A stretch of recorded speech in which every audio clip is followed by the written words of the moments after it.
एक बात हम आपसे कहना चाहेंगे, पूरे हिंदुस्तान की राजनीति में बहन मायावती जी ऐसा शख्सियत न आज की तारीख में पैदा हुआ है न होगा। हम नमस्कार दोस्तों, आप देख रहे हैं MBT न्यूज़ से। दोस्तों, हम आप लोग को एक ऐसे शख्स से जो कि रूबरू कराना चाहते हैं जिनका जो है कि काम और जो है कि जिनका जो है कि योगदान बहुत बड़ा जो कि अपने आप में एक अद्भुत जो कि चरित्र जो कि रखता है। दोस्तों, पूर्व राष्ट्रीय महासचिव जो कि युजन समाजवादी से और इस टाइम जो कि वर्तमान में जो कि जिला उपाध्यक्ष के पद पे कार्यरत हैं सर, और उनसे जो कि मैं कुछ ये कि बातें करना चाहूँगा। इस पर जो कि चर्चा है कि अभी योगी आदित्यनाथ जी और नरेंद्र मोदी जी प्रधानमंत्री, यह दोनों व्यक्तियों का जो कि कहना है कि बटेंगे तो कटेंगे, और एक तरफ जो कि कांग्रेस और जो कि समाजवादी पार्टी या अन्य जो भी गठबंधन में जो कि लोग हैं, इसके अलावा जो कि भारतीय जनता पार्टी का हनुमान कहे जाने वाले चिराग पासवान का भी इसमें समर्थन है कि जातिगत जनगणना जो कि कराना जरूरी है। लेकिन इधर जो कि योगी आदित्यनाथ जी और प्रधानमंत्री नरेंद्र मोदी जी का कहना है कि बटेंगे तो कटेंगे। तो क्या बटेंगे तो कटेंगे को लेकर के डर का माहौल जो कि पैदा किया जा रहा है या वास्तविक इससे जो कि कोई ताल्लुक है? जी सर, तो मैं इस पर जो कि कहना चाहता हूँ। बहुत बहुत धन्यवाद। हम आपके समाचार MBT के साथी आप हैं, आपको धन्यवाद और कहना चाहते हैं। आपने बहुत ही सामुदायिक विषयों पर चर्चा करने के लिए आप आए हैं, आपका धन्यवाद। आपने प्रश्न किया कि योगी आदित्यनाथ जी महाराज और भारतीय जनता पार्टी के प्रधानमंत्री जी का बयान बटेंगे तो कटेंगे। साथियों, बहुत ही बड़े दुर्भाग्य की बात है कि इस देश में आज़ादी के पहले जो पिछड़े समाज को बांटने का काम किए, जातियों में खंड खंड बांटने का काम किए, जो बड़बयस्ता बनाए, क्षत्रिय ब्राह्मण वैश्य और शूद्र बना करके और जातियों को कमजोर करने का काम किए, जातियों में बांटा, 6743 जातियों में पिछड़े समाज को बांटने का काम किए, वो आज बंटने की बात कर रहे हैं। साथियों, असल में बंटने के बात इसलिए कह रहे हैं कि मेन मुद्दा जो है, मुख्य मुद्दा है, उससे आम जनता का ध्यान भटकाना है। इसलिए साथियों, हम कहना चाहते हैं, रोजगार की बात होना चाहिए, शिक्षा की बात होना चाहिए, चिकित्सा की बात होना चाहिए। साथियों, अभी आपने देखा कि उत्तर प्रदेश में 60,000 के आसपास सिपाहियों की भर्ती हुई है, भर्ती होनी है। उसमें से 30,000 50% सवर्ण बिरादरी के लोगों को आरक्षण दिया जाएगा, और इस तरह से SC ST और OBC के लोगों को बांट करके ख़त्म किया जा रहा है। दुर्भाग्य की बात है, जिसकी इस देश में 15% आबादी है उसको 50% आरक्षण, और जिसकी आबादी 85% है उसको 50% आरक्षण में सीमित कर दिया जा रहा है। कितना बड़ा दुर्भाग्य है। सही साथियों, ये हकमारी है और पिछड़े के हकों पर डाका डालने का प्रयास किया जा रहा है। इसलिए हमारी पार्टी, हमारे नेता आदरणीय अखिलेश यादव जी और महागठबंधन के लोगों ने ये बात कही है कि जाति जनगणना होना नितांत जरूरी है। जाति जनगणना होने से सभी जातियों का आंकड़ा निकल करके आएगा और सबकी भागीदारी को सुनिश्चित किया जाएगा। हमारे बहुत पुराने नेताओं ने ये बात भी कही थी। डॉक्टर अंबेडकर, लोहिया, ज्योतिबा फुले से लेकर तमाम लोगों ने इस बात को कहा, बाबू जगदेव प्रसाद जी, जिसकी जितनी संख्या भारी उसकी उतनी हिस्सेदारी होनी चाहिए। साथियों, ये सरकार मुख्य मुद्दे से ध्यान भटका करके बांटने की बात कर रही है। साथियों, आपने देखा राम मंदिर निर्माण समिति ट्रस्ट में 17 ट्रस्टी हैं, उसमें से एक भी OBC SC ST का सदस्य नहीं है। 17 ट्रस्टी में 15 से 16 ब्राह्मण और एक ठाकुर को भी नहीं बनाया गया। 17 जातियों के सभी ब्राह्मण ट्रस्टी हैं। इसलिए साथियों, हमें चाहते हैं कि इस देश में जातिगत जनगणना हो, ताकि जिसकी जितनी भागीदारी है उसकी हिस्सेदारी सुनिश्चित हो। धन्यवाद सर। मेरा ये कि दूसरा जो की बात है कि अभी जो सरकार जी की बुलडोजर की बात करती है, और इस पर जो कि माननीय अखिलेश यादव जी ने भी प्रतिक्रिया अपना दिए हैं, वह सही है या गलत है, इस पर जो कि मैं बात करूंगा कि सर जी की बुलडोजर की बहुत चर्चा जो कि चल रही है। तो अखिलेश यादव जी ने भी बताया है कि आदित्यनाथ योगी जी को अपना जो है कि एक पार्टी जो कि बनानी चाहिए और उस पर जो है कि बुलडोजर चुनाव चिन्ह पर जो कि चुनाव लड़ जाना चाहिए। तो इसमें जे कि कितने जे की हकीकत और कितनी सच्चाई है, लेकिन यह बात वास्तविक जे की लग रही है कि बुलडोज़र से आम गरीबों को और आम जनता को बहुत काफ़ी नुकसान हुआ है। जितना घर जे कि बनाया नहीं गया है उतना काफ़ी जे कि बुलडोज़र से ढहाया गया है। तो क्या योगी जी को बुलडोज़र चुनाव चिन्ह बना लेनी चाहिए या नहीं बनानी चाहिए?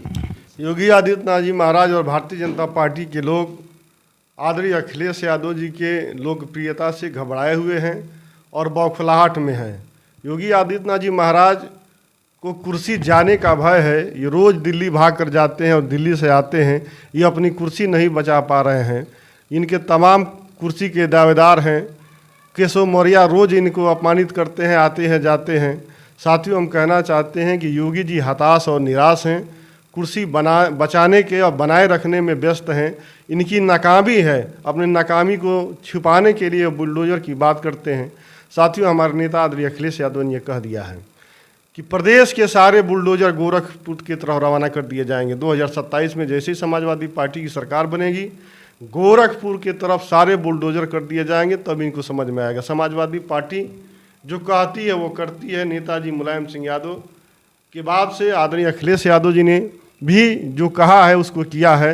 तो निश्चित तौर पर बुलडोज़र की बात नहीं करनी चाहिए। लोकतंत्र की बात है जिसमें संविधान से सरकार चलता है। कोर्ट इसका निर्णय करेगा कौन और सही है कौन गलत है। बुलडोज़र चला करके खास एक वर्ग को इस सरकार के द्वारा डराया और धमकाया जा रहा है। ये बहुत दिन चलने वाला नहीं है। सरकार आप देख ही रहे हैं, केंद्र की सरकार विकलांग हो गई है। 2 बैसाखियों पर चल रही है। चंद्रबाबू नायडू और नीतीश कुमार रोज़ अपने मांगों को लेकर के और चंद्रबाबू नायडू अपने मांगों को लेकर सरकार को कई बिल वापस हो गए। साथियों, ये सरकार घबराई हुई है। बहुत बहुत धन्यवाद। और सर जी कि मेरा तीसरा जी की बात है कि यह लोग भारतीय जनता पार्टी के जो केंद्र में सरकार है और जो राज्य में सरकार है, अभी ये लोग कह रहे हैं कि हम लोग जे कि 47 तक जे कि इस देश को जे कि विकसित और विकासशील जे कि बनाएंगे और जे कि 47 तक जे कि सपना दिखा रहे हैं जनता को। लेकिन मैं जे कि समझता हूँ कि भारतीय जनता पार्टी का बना बनाया हुआ चीज़ 1 साल से ज़्यादा नहीं टिक रही है। तो इस पर जे कि आपकी क्या राय है सर? देखिए, उत्तर प्रदेश से लेकर के केंद्र की कोई ऐसी योजना नहीं है, केंद्र सरकार की कोई ऐसी योजना नहीं है जो टिकाऊ हो। इनके तमाम योजनाओं में भ्रष्टाचार और मील बांट कर खाने वाला काम हो रहा है। इस देश को मात्र गुजरात से आए हुए 5-7 लोग ही चला रहे हैं और सारे संस्थानों पर काबिज हैं और उसमें लूट खसोस हो रहा है। जैसे आपने देखा, संसद भवन का छत टपक रहा है, राम मंदिर का छत टपक रहा है। इस देश को लूटने का काम भारतीय जनता पार्टी और उसके सहयोगियों के द्वारा हो रहा है। साथियों, मैं कहना चाहता हूँ, नोट कर लीजिए। जैसे आपने देखा पाकिस्तान में और बांग्लादेश में सरकार के खिलाफ जनता सड़कों पर आ गई थी और उस देश का तानाशाह को देश छोड़कर भागना पड़ा। और इस देश में भी ऐसी परिस्थिति आएगी जब पिछड़े समाज के लोग, दलित समाज के लोग जगेंगे अपने हकों के लिए, अपने महंगाई, अपने रोजगार, अपने तमाम सुविधाओं को लेकर के सड़क पर आ जाएंगे। तो ये भी एक दिन झोला उठाकर भागने का काम करेंगे। हम साथियों, इस चैनल के माध्यम से हम कहना चाहते हैं कि मोदी और उसके सहयोगियों के द्वारा इस देश की अकूत संपदा को लूट करके अपने गुजराती मित्रों के द्वारा विदेशों में धन को पहुंचा दिया गया है। इस देश को खोखला करने का काम भारतीय जनता पार्टी और उसके नेता कर रहे हैं। पूरे देश को लूट करके अपने गुजराती मित्रों के द्वारा इस देश का पैसा विदेशों में लगाया गया है। ये साथ ही मौका मिलते ही इस देश के लोगों को रोता हुआ, भूखा छोड़ करके, नंगा छोड़ करके भाग जाएंगे। ये बात सही साबित होगी, आने वाले समय आपको देखने का मिलेगा। जी सर, और एक और जे कि हमारा की बात है कि क्या उत्तर प्रदेश में विशेष तौर से जे कि उत्तर प्रदेश और जे कि केंद्र में जो सरकार हैं, केंद्र की सरकार जे कि 15 अगस्त के दिन जे कि भाषण में जे कि नरेंद्र मोदी जी भी इस बात को जे कि बोल चुके हैं और प्रदेश की सरकार अभी यह कार्य कर भी रही है कि डर का माहौल जे कि सबके अंदर होना चाहिए। तो क्या वास्तव में यह जे कि देश की जनता के अंदर जो कि डर डालने की बात कही जा रही है, या फिर जो कि जो प्रदेश में और देश में जो विपक्ष के नेता हैं उनके अंदर जो कि डर पैदा करने की बात कही जा रही है भारतीय जनता पार्टी के द्वारा सर? निश्चित तौर पे सत्ता शासन में रहने के बाद भारतीय जनता के लोग तानाशाह हो गए हैं। जनता को डराकर उनको दिलों में खौफ पैदा करके इस देश में राज करना चाहते हैं, लेकिन जनता भी डरने वाली नहीं है। अभी आपने देखा 2027 में जो चुनाव के बड़े बड़े वादे कर रहे थे, उसके पहले ही अभी जो आपका चुनाव लोकसभा का बीता है, इसमें सरकार को बैसाखी पर लाने का काम कर दिया। पिछड़ा समाज के लोग जो पीडीए आदरणीय अखिलेश यादव महागठबंधन के लोगों ने बनाया था, पीडीए के द्वारा इनको लंगड़ा कर दिया है। ये कोई भी योजना अपनी जो देश के में विभाजनकारी है उसको पास नहीं करा पा रहे हैं, संसद में बिल अपना पास नहीं करा पा रहे हैं। ये डराने का काम है, लेकिन जनता डरने वाली नहीं है, लोकतंत्र में विश्वास करती है, समय समय पर इनको जवाब दे रही है। जी, और सर जी कि मैं यह जे कि एक और जे कि थोड़ी सी जे कि बात जे कि मैं बताना चाहता हूँ कि अभी जो हालात है, अभी जो बुलडोजर गरज रही है उत्तर प्रदेश में, और जिस तरीक़े से डर की माहौल जे कि दिल्ली से जे की जा रही है, तो क्या ऐसा लगता है सर कि 2027 में फिर से वापसी होगी? 2027 में फिर से जे कि भारतीय जनता पार्टी की उत्तर प्रदेश में सरकार बन सकेगी? देखिए, सरकार बनने का तो सवाल ही नहीं है। खास तौर पर इस पीडीए के नारा को लेकर के जो चरितार्थ और जो समर्थन मिला है, उत्तर प्रदेश की जनता ने अपने हकूक़ और अधिकार के लिए भारतीय जनता पार्टी को नकारा है, और पीडीए के उम्मीदवार समाजवादी पार्टी और कांग्रेस के महागठबंधन के प्रत्याशियों को जिताया है। उस तरीके से आप देखिएगा भारतीय जनता पार्टी साफ हो जाएगी और 2027 में आदरणीय अखिलेश यादव जी मुख्यमंत्री बनेंगे, और जिसमें सबका न्याय होगा, सम्मान होगा, और कल्याणकारी योजनाओं का चारों तरफ बोलबाला होगा। जनता उसका लाभ उठाएगी और जनता जवाब भी देगी।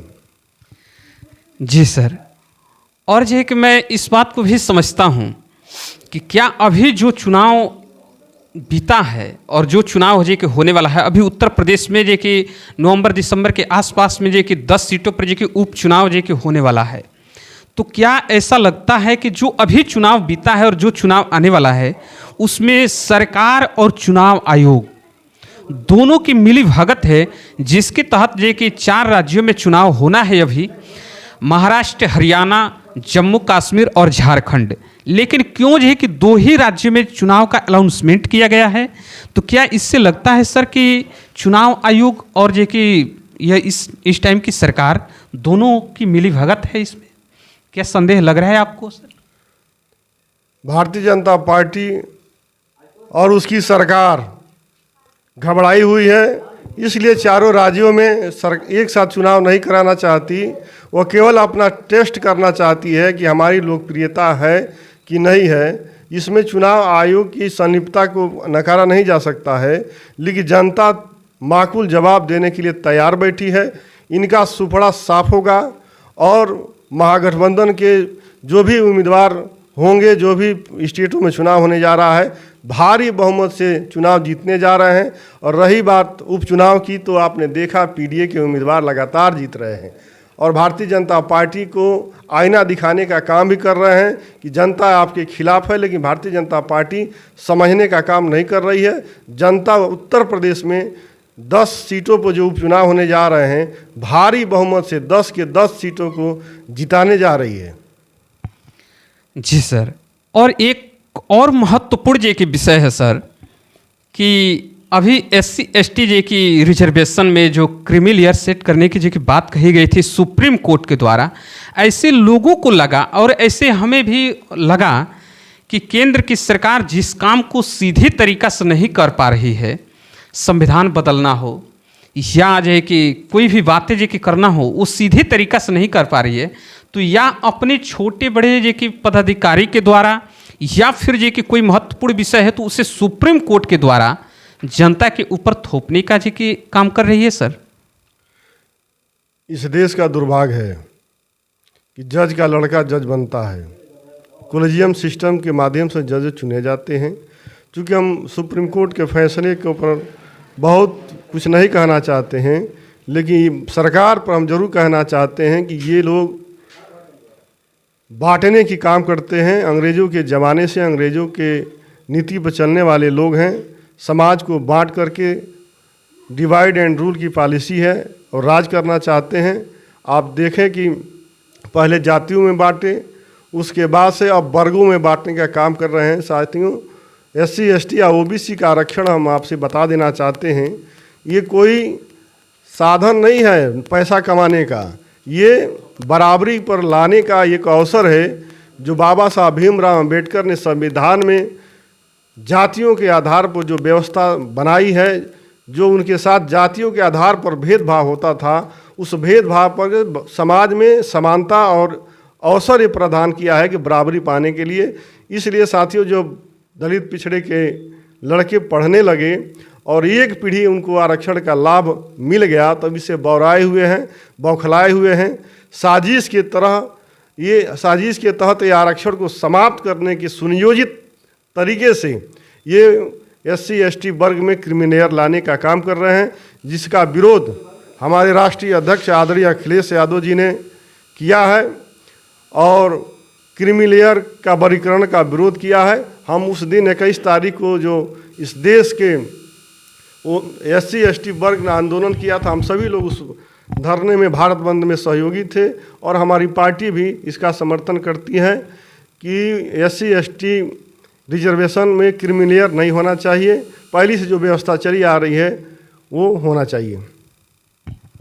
और सर जे कि सबसे जे कि महत्वपूर्ण जे कि विषय है, अभी जे कि उत्तर प्रदेश की गवर्नमेंट ने सोशल मीडिया पर जे कि एक ऐसा जे कि व्यवस्था जे कि जारी किया गया है, उस पर जे कि हम जे कि बात करना चाहेंगे सर, कि जो बड़े यूट्यूबर हैं या छोटे यूट्यूबर हैं, सोशल मीडिया की जे की बात हो रही है, उन्हें 1 लाख सब्सक्राइबर प्लस में हैं, तो उन्हें जे कि 2 लाख रुपए जे कि देने का व्यवस्था जे कि किया गया है। और जो 1 मिलियन तक है उन्हें जे कि 8 लाख जे कि देने की पर मंथ जे की बात कही गई है योगी आदित्यनाथ की तरफ से।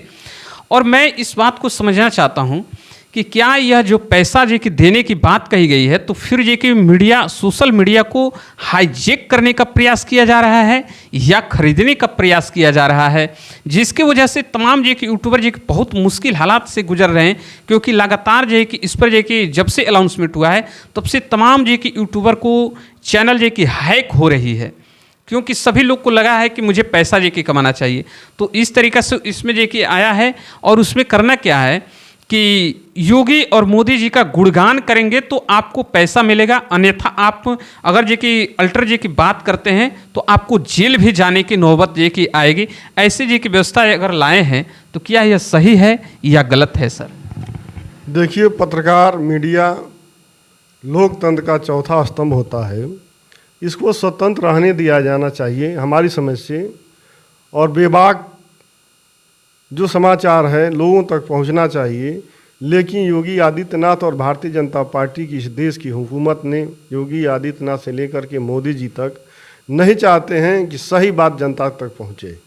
इसलिए पत्रकार साथियों को, यूट्यूबर साथियों को स्वतंत्र न रहें, इसलिए उनको पैसा दे करके लालच देने का काम कर रही है, जो लोकतंत्र के लिए, स्वतंत्र पत्रकारों के लिए अच्छी बात नहीं है।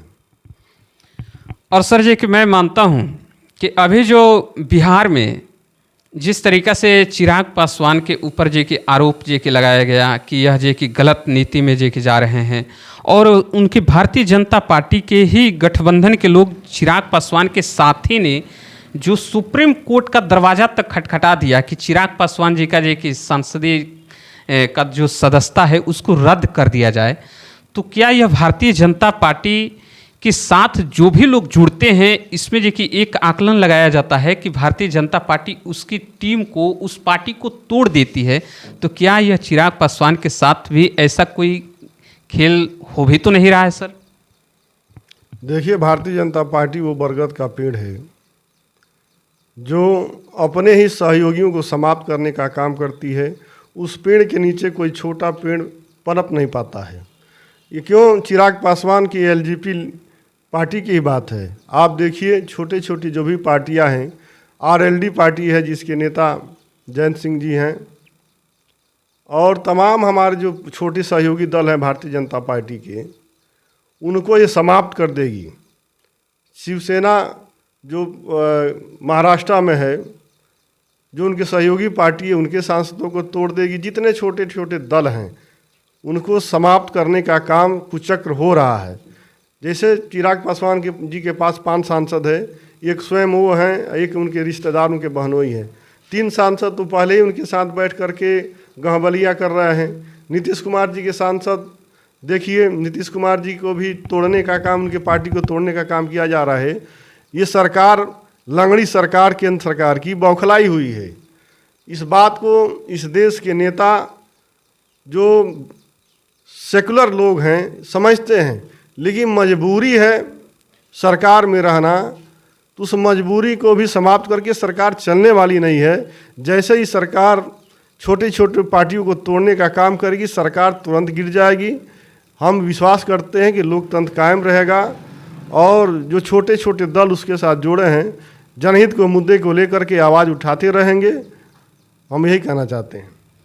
और जी सर, हमारा जो कि अंत में एक सवाल है कि क्या जो कि गठबंधन में जितने, इंडिया गठबंधन में जितने भी साथी जो कि हैं, राहुल गांधी जी से लेकर के माननीय अखिलेश यादव जी, सभी का लोकप्रियता जो है कि बढ़ा है सर इस चुनाव के दौरान, या जो कि फिर जो कि जो भारतीय जनता पार्टी आरोप लगा रही है कि लोकप्रियता जो कि घटी है, तो इसमें जो कि कहाँ तक सच्चाई है सर? इस देश में लोकतंत्र कायम है, संख्या बल की राजनीति है। जैसे आप देखिए, अभी विगत चुनाव जो हुए हैं लोकसभा के, उसमें राहुल गांधी जी का पूरे देश में कन्याकुमारी से लेकर के तमाम जगहों पर जो उन्होंने पैदल यात्रा किया, उसमें आप देखिए तमाम इस देश के नौजवानों के साथ जो समर्थन मिला, महिलाएं, छात्र, नौजवान जितने लोग हैं, और कांग्रेस का प्रदर्शन भी बढ़िया रहा। कांग्रेस पार्टी के नेता हैं आदरणीय राहुल गांधी जी, उनकी लोकप्रियता साबित हुई है और कांग्रेस एक बड़ा परफॉर्मेंस करके इस देश में दिखाई है। और आदरणीय अखिलेश यादव जी की बात है, आपने देखा इस प्रदेश में, उत्तर प्रदेश में 37 से ज़्यादा सीटें जीत करके इतिहास रच दिया। नेताजी के ज़माने में कभी 38 सांसद समाजवादी पार्टी के जीता करते थे। 37 सीटें समाजवादी पार्टी जीती और 5 या 6 उनके सहयोगी दलों ने जीता। 50-55% हमारा परफॉर्मेंस रहा है, जिससे साबित होता है कि समाजवादी पार्टी और महागठबंधन के लोकप्रियता बढ़ी है और आने वाले समय में भारतीय जनता पार्टी को इस देश और प्रदेश से हटाने में विशेष भूमिका समाजवादी पार्टी और महागठबंधन की होगी। जी सर, आप लोगों ने देखा हमारे सर ने जी की जो भी बातें बताई, यह वास्तविक जी की घटित घटना है। समाजवादी पार्टी और जे कि इंडिया गठबंधन के जो भी जे कि नेता हैं, सभी का जे कि लोकप्रियता जे कि बढ़ा है। अगर नहीं बढ़ा होता तो जो स्मृति ईरानी लगातार जे कि राहुल गांधी पर जे कि हमलावर थी, आज राहुल गांधी को तारीफ करते जे कि नज़र आ रही। सर जे कि मैं पूछना चाहता हूं कि 2027 का जो चुनाव है, इसमें जे कि क्या जे कि बहन मायावती जी, बीएसपी सुप्रीमो मायावती जी हैं, क्या समाजवादी पार्टी और जो इंडिया गठबंधन है इनके साथ फिर से जे कि आने का जे कि प्रयास जे कि करेंगे या आ रही हैं सर? देखिए, बहन जी को महागठबंधन में शामिल होना और न होना, बहन जी अपनी पार्टी बहुजन समाज पार्टी की राष्ट्रीय नेता हैं, उसके अध्यक्ष हैं, और हमारे नेता आदरणीय अखिलेश यादव जी और महागठबंधन के जो साथी हमारे नेता हैं वो तय करेंगे वो पार्टी में महागठबंधन में रहेंगी नहीं रहेंगी, वो हमारे राष्ट्रीय नेताओं का मुद्दा है। लेकिन एक बात हम आपसे कहना चाहेंगे, पूरे हिंदुस्तान की राजनीति में बहन मायावती जी ऐसा शख्सियत न आज की तारीख में पैदा हुआ है न होगा। हमारे नेता आदरणीय अखिलेश यादव जी बहन मायावती जी का बहुत सम्मान करते हैं और समाजवादी पार्टी के नेता और कार्यकर्ताओं को हमेशा हिदायत देते हैं कि बहन जी हमसे सीनियर हैं, सबका सम्मान करना चाहिए। समाजवादी पार्टी का एक एक कार्यकर्ता बहन मायावती जी का बहुत सम्मान करता है और उनके नीतियों के बारे में हम कुछ नहीं कर सकते, लेकिन समाजवादी पार्टी के सारे नेता कार्यकर्ता बहन जी का दिल से बहुत धन्यवाद करते हैं और उनका सम्मान करते हैं। और सर जी कि मैं ये बात जी कि पूछना चाहता हूँ कि जो अभी आप कुशीनगर क्षेत्र से जी कि आते हैं, कुशीनगर में 7 विधानसभा जी के, इस पर जो है कि आप जीत हासिल करने के लिए कोई बड़ी रणनीति या क्या तैयारी जी की है, इस पर सर जी कि आपकी क्या राय है? देखिए, समाजवादी पार्टी जनपद कुशीनगर में चुनाव लड़ी थी, परफॉर्मेंस हम लोग का बढ़िया नहीं रहा। लेकिन इस बार 2027 में, इसके पहले लोकसभा में जो पीडीए का नारा आदरणीय अखिलेश यादव ने दिया था और जनता ने उसको हाथों हाथ ले करके समाजवादी पार्टी के उम्मीदवारों को और महागठबंधन के उम्मीदवारों को जिताने का काम किया है। निश्चित तौर में 2027 के चुनाव में पीडीए के आधार पर ही पिछड़ा, दलित, अल्पसंख्यक और शोषित अगड़ा को मिला करके ही उत्तर प्रदेश में सरकार बनाई जाएगी और निश्चित तौर पर पीडीए के तर्ज पर ही चुनाव को जीता जा सकता है। जनता ने बता दिया है पीडीए का सम्मान होगा और पीडीए जीत करके पूरे प्रदेश में से आएगी और आदरणीय अखिलेश यादव जी 2027 में मुख्यमंत्री बनेंगे। और सर जी की एक और जी की बात जी की करना चाह रहा हूँ कि जो अभी उपचुनाव जी की होने जा रहा है 10 सीटों पर, उसमें जी कि 10 में से जी कि भारतीय जनता पार्टी 9 सीट जी की जीतने की बात कर रही है। आप लोगों की कहाँ तक तैयारी है सर जी कि आप कितनी सीट तक जी कि आ सकते हैं? देखिए, भारतीय जनता पार्टी आपने देखा लोकसभा चुनाव में 400 पार का नारा दिया था और 235-40 पर सिमट गई। तो साथियों, ये कहते कुछ और हैं, करते कुछ और हैं, हाथी के दांत की तरह हैं, दिखाने के और खाने के और जनता ने साबित कर दिया है। और फिर उपचुनाव में भी सारी सीटें समाजवादी पार्टी और इंडिया गठबंधन के लोग जीतने जा रहे हैं। भारतीय जनता पार्टी क्या करती है नहीं करती है उससे कुछ मतलब नहीं है। हम यही कहना चाहेंगे समाजवादी पार्टी 10 सीटें जीतने जा रही है। 10 सीट पर जी कि जीत का दावा कर रहे हैं सर? 10 सीट पर जी कि जीतने का दावा कर रहे हैं? हाँ, निश्चित तौर पर मैंने कहा कि उपचुनाव में समाजवादी पार्टी और इंडिया गठबंधन के जो उम्मीदवार होंगे 10 के 10 सीटें क्लीन स्वीप करने जा रहे हैं। समाजवादी पार्टी इतिहास रचने जा रही है। बहुत बहुत धन्यवाद जी सर।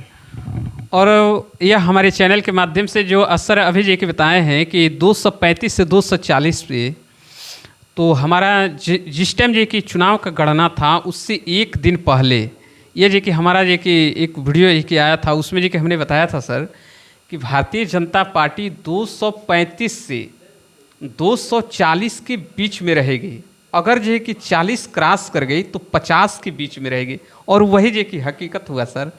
और फिर जो कि अभी इस टाइम जो कि आप कह रहे हैं कि 200 जो कि क्या है कि 10 सीट जो कि हम लोग जीतने जा रहे हैं। भारतीय जनता पार्टी जो कि अपना जो कि दावा कर रही है वो अलग अलग जो कि विषय जो कि है, लेकिन सर जो कि अभी जो लग रहा है बुलडोजर की गड़गड़ाहट से और जो कि जिस तरीक़ा से क्रीमी लेयर सेट करने की बात कही जा रही है, इसमें तमाम जो कि गणितें अगर लगाई जाए तो क्या भारतीय जनता पार्टी कुछ हद तक जो कि सही है या फिर हवा हवाई ही है सर? देखिए, आपने बहुत महत्वपूर्ण बात कही। सरकार और सरकार में बैठे तानाशाह लोगों को आपने देखा 4 से 5 लोकसभा की सीटें भारतीय जनता पार्टी की सरकार ने जबरन छीन लिया। अभी देख लीजिए, यहाँ अपने गोरखपुर बांसगांव आदि सदल प्रसाद चुनाव जीत गए थे और उनको ज़बरदस्ती हरा दिया गया। 5 लोकसभा की सीटें आपने देखा कि समाजवादी पार्टी इंडिया गठबंधन के लोग जीते थे। इससे नकारा भी नहीं जा सकता है कि सरकार चाहे तो ज़बरदस्ती करके जीतने का प्रयास करेगी, लेकिन जनता मन बना चुकी है। इनके जो प्रयास हैं वो सफल नहीं होने देगी। इतना वोट दे देगी कि इनके बेईमानी करने के बाद से भी इंडिया गठबंधन और समाजवादी पार्टी के उम्मीदवार 10 सीट जीत जाएंगे। बहुत बहुत धन्यवाद सर। और फिर जे कि नेक्स्ट टाइम में जे कि ज़रूर जे कि मिलेंगे आपसे। आपने जो भी बातें बताया जे कि बहुत दिल को सुकून जे कि मिलता है और जनता भी इस बात को जे कि समझने का जे कि ज़रूर जे कि प्रयास करेगी। बहुत बहुत धन्यवाद।